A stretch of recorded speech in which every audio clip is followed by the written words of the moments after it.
les puedo también asegurar de que se va a aprobar en el Congreso de Estados Unidos y en el Congreso de Canadá el tratado, independientemente de la situación que se está viviendo en Estados Unidos.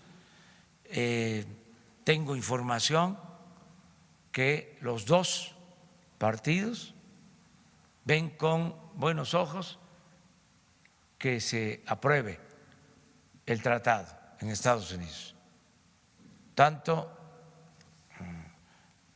los integrantes del Partido Republicano como los del Partido Demócrata, que están separando de sus diferencias este tema, sus diferencias políticas, electorales, que son propias pues de todas las democracias y que suceden en todos los países. Se está separando de la importancia que tiene el que se apruebe el tratado para la economía y el comercio de México, de Estados Unidos y de Canadá. And we are making progress on the U.S.-Mexico-Canada trade agreement.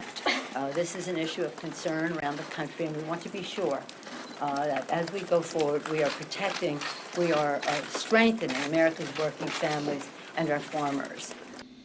Precisamente este es el tema que quiero poner sobre la mesa, esta relación bilateral entre México y Estados Unidos, cómo va a ser afectada por el proceso de impeachment que se está llevando a cabo allá. Pero antes de ahondar más al respecto en este tema, me gustaría preguntarles si la urgencia de la aprobación del TMEC es la misma para México, para Estados Unidos y para Canadá. ¿Qué opinan? No, definitivamente, el momento ya pasó. O sea, si la urgencia fuera la misma, desde hace un año el tratado ya estaría aprobado, ¿no? Ratificado y puesto en marcha con la nueva versión del documento. No solamente, ya lo dijo el presidente Trump en repetidas ocasiones, para él no es una prioridad la renovación del tratado, ¿no? Y además, si vemos los tiempos también electorales en Canadá, entonces se cruza, ¿no? Ahora la tormenta perfecta y creo que... Hay elecciones en Canadá el 21 de octubre. Justamente. Entonces creo que no es la misma prioridad. Digo, creo que el hecho de que México lo aprobó, lo ratificó en el Senado ya, bueno, no ratificó, perdón, pero aprobó el texto en el Senado esperando que Canadá y Estados Unidos también lo hicieran, hablaba del interés de México de consolidar un acuerdo para que no fuera una negociación eterna, para que no hubiera una constante amenaza arancelaria que desafortunadamente no nos hemos podido quitar de encima. Y en Canadá creo que justo la estrategia ha sido más bien ver los tiempos estadounidenses, tratar de empatar con esos tiempos, y ahorita, como bien dices, viene la elección. Creo que vale recordar que entrando el nuevo Parlamento de Canadá empieza desde cero el proceso del TMEC, y ahí veremos qué tanta urgencia tienen o no, porque su proceso no requiere de que el Congreso, el Parlamento, la Cámara de los Comunes apruebe el tratado por ley. Es simplemente un proceso, digamos, que de cortesía del Ejecutivo al Legislativo, pero lo podrían estar aprobando si el nuevo gobierno que se logra formar es una coalición fácil o si es un gobierno de mayoría, que es poco probable, podrían estar volviéndose a juntar en diciembre, y si les interesa el TMEC, en diciembre podría estar en Canadá también. Entonces creo que los tiempos han sido muy distintos. Correcto. ¿Cómo ves cómo interpretas estas palabras que acaba de decir Nancy Pelosi? Que si hay interés de aprobarlo, pero también no poniendo fechas fijas, ¿no? No comprometiéndose a nada. Es que también hay otros detalles de técnica legislativa que hacen falta. Por ejemplo, independientemente de cómo se conforme esta cuestión del Parlamento en Canadá, necesitamos la ley que nos ayude a materializar, para aplicar el tratado. Ni siquiera se ha presentado un borrador, para empezar. Y entonces, esa negociación que se tiene, de hecho, en la sección de Comercio Internacional en el Parlamento, bueno, la Cámara de los Comunes, ni siquiera ha pasado. O sea, lo han dejado ahí congelado por meses. Y eso es lo más tardado. Y en el caso del Congreso en Estados Unidos, pues bueno, tienen otras prioridades. Y el problema es que muchos congresistas han dado entrevistas diciendo, ¿saben qué? Queremos revisar otra vez el tratado. Ese es el problema. Volver a revisar sobre lo ya negociado, sobre las cuestiones que los lobbies ya amarraron, y decir, ¿sabes qué? Ahora queremos de cero y volver a renegociar. No, eso es lo que va a atrasar más esta situación. Yo sí no soy muy optimista, yo veo al presidente bastante confiado y la verdad creo que hasta fue un error que el 28 de julio nosotros en el Diario Oficial se publicara, porque nos estábamos adelantando a algo que ni siquiera puede entrar en vigor. Entonces, si lo que hizo el gobierno mexicano fue como un gesto de buena voluntad para los dos socios, pues la verdad se quedó en eso. Certeza, ¿no? Yo creo, una señal de certeza. Pues sí, Exacto. pero solo quedó en eso. Solo quedó en eso. Supongo que no eres optimista en cuanto a que se apruebe rápido. No. O de que no haya acuerdo. Mira, Temec. no soy optimista de que se apruebe rápido por lo siguiente, precisamente mencionaba estas cuestiones legislativas que están pendientes y además porque como ahorita está con esto de su campaña electoral, pues el día de hoy anunció que creen que ahora voy a aplicar aranceles, pero a la Unión Europea, y entonces ya abrió otro flanco de batalla y ahora es la Unión Europea y claro, ya no nada más es China. Claro. El chiste es que ahora él va a estar jugando con este tipo de situaciones y en realidad el tema del TEMEC lo va a dejar en segundo o tercer plano. Hace 4 meses se resquebrajó la relación entre México y Estados Unidos cuando el presidente Donald Trump dijo, les vamos a imponer aranceles en todos los productos que se importan de México a condición de que ustedes desarrollen una estrategia mejor para contener a los migrantes. Esta estrategia se desarrolló y en este momento, 4 meses después, más o menos, hay una relación que se podría calificar como estable, concordante, donde incluso Donald Trump reiteradamente ha agradecido al presidente de México, Andrés Manuel López Obrador. Viene el impeachment. La pregunta es si con este impeachment que se vive en Estados Unidos puede contener a el presidente Donald Trump de una nueva andanada hacia México. No, claro que no. Yo creo que yo ahí en ese caso, Omar, soy espectadora constante del discurso del presidente Donald Trump y me gusta mucho leerlo, ¿no? Entre líneas y desde hace 4 meses yo en alguno de los artículos justamente afirmaba que México se ha convertido en una línea discursiva de la campaña, de su reelección y de su próxima agenda.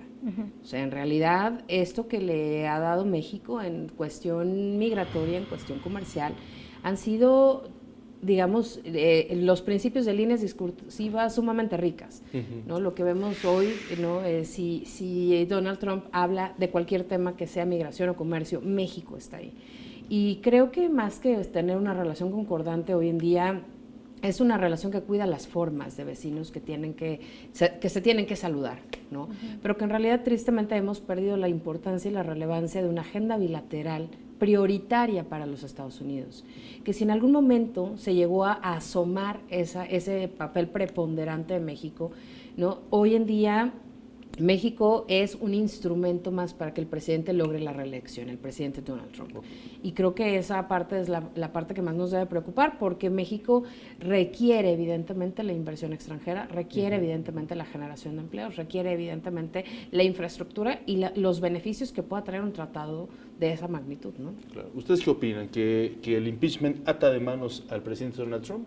Yo creo que estoy de acuerdo con la doctora en el sentido de que no va a dejar México de ser un tema atractivo para Donald Trump en el sentido de cómo organiza sus propuestas, el tema migratorio, este tema de América primero, Estados Unidos primero, de proteccionismo. Yo creo que él tiene muchas herramientas para decir, vean lo bien que me ha funcionado en el comercio, en las relaciones y especialmente con este proceso de impeachment que pues lo vemos muy complicado. Creo que él tiene la carta para decir, no ha salido mal, he logrado muchas cosas que yo les he propuesto a ustedes en el discurso. Otra vez, creo que en los números, en las estadísticas, en la realidad no es eso el tema, pero creo que otra vez es muy inteligente esto de no haber puesto aranceles a los productos chinos para Navidad, por ejemplo, te dice de la inteligencia que hay detrás de estas estrategias, ¿no? Esta idea de sí, todo el mundo, el Banco Mundial, el Fondo Monetario, todo el mundo te dice que hay una recesión que viene, pero tú no la estás sintiendo en tu bolsa. Entonces, es fake news, ¿no? Entonces, ¿tú cómo les vas a creer a ellos si yo te estoy diciendo y yo te estoy comprobando, ¿no? Entonces, creo que en ese sentido México no va a dejar de ser un recurso, esperemos que no sea el caso, pero creo que sí va a ser un recurso contra el que Donald Trump golpee para continuar impulsando estas promesas de campaña y estas promesas que lleva cargando desde hace 4 años, ¿no? Del muro, por ejemplo, no se acaba la discusión del muro, creemos cada vez que se acaba y no se acaba. Entonces yo creo que va a seguir siendo un tema. ¿Qué opina, doctora Guadalupe? Pues que ahora el muro va a tener que su zanja con cocodrilos sí, y sí, serpientes y ese tipo de situaciones. Otra No, mira, ocurrencia. seguiremos siendo el punching bag. Le funciona. Le funciona mencionar que México, por alguna situación, siempre ha sido como que este pequeño obstáculo que hay que estar esquivando cuando hay un tema delicado. Pero fíjate que si bien le ha funcionado, creo que ahora hay otra estrategia también por ahí respecto a Latinoamérica. ¿Qué es lo que vemos ahora? Pues tenemos a presidentes de Centroamérica poniéndose a las órdenes de Donald Trump, diciendo que tienen toda la disposición de negociar con él, incluso lo de tercer país seguro, ¿no? Claro. Y en el caso de Honduras, pues da la casualidad que el hermano del presidente ahorita está en un juicio por corrupción en Estados Unidos. Y entonces me están dando todas las herramientas los distintos países que son culpables de la migración para que yo también pueda obtener algo de ellos. Entonces digamos que cuando sea necesario saldrá México, pero ahorita vas a ver que todo el discurso tiene que ver con los centroamericanos, en especial con Honduras. Porque da la impresión que el presidente Donald Trump no solo es con México, contra México, ¿no? Como decías, juega mucho con China, juega mucho con Irán, juega mucho con la Unión Europea. La Unión Europea es uno de sus principales contingentes, quizá porque apoya a Gran Bretaña y ahora están en un proceso también muy complejo, que es lo del Brexit.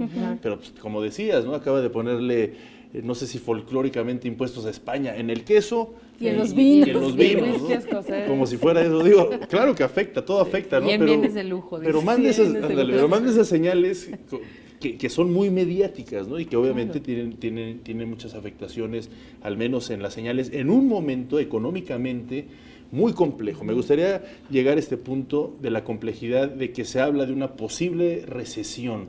Esto que está pasando en Estados Unidos, ¿cómo afecta pues este juego económico en el tablero internacional? Yo creo que el tema de inestabilidad que estamos viviendo en las grandes potencias, o sea, si nosotros vemos el grupo, el Consejo de Seguridad de la ONU y los volteamos a ver ahorita, creo que muchos de ellos están en situaciones inéditas de crisis de legitimidad, de crisis de capacidad de actuar, de parálisis gubernamental. Me parece que, por ejemplo, mencionaste muy bien el caso de Brexit, se acerca el 31 de octubre, el primer ministro está dando señales de que no va a acatar la ley dictada por el Parlamento para evitar la salida sin acuerdo, el Parlamento otra vez se va a disolver. Estamos hablando realmente de un país, un estado, el Reino Unido, que siempre ha sido referente mundial de gobernabilidad, de estabilidad, de estructuras, y hoy no lo es. Estados Unidos, la potencia mundial, hoy está metiéndose a todas las posibles peleas del mundo, los grandes, la policía del mundo, ¿no? Hoy son, digamos que, la policía que también está ahí metida en otras cosas, ¿no? Entonces, creo que sí son temas de inestabilidad que afectan definitivamente todos los flujos internacionales y todos los flujos económicos, pero que también ponen una gran pregunta sobre cómo es que hemos logrado diseñar un sistema económico tan injusto y que tienen las manos, como tú bien decías, el hermano del presidente y ahora, bueno, la familia Trump y la familia Biden y Boris Johnson también. O sea, estamos hablando también en Inglaterra que están diciendo, la gente que está impulsando el Brexit sin salida son gente que tiene inversiones en esto.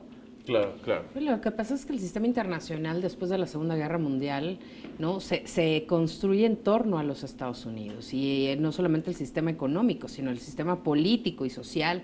Entonces creo que quizá, Omar, este sea el año quizá en el que realmente podamos ver un nuevo orden mundial finalmente.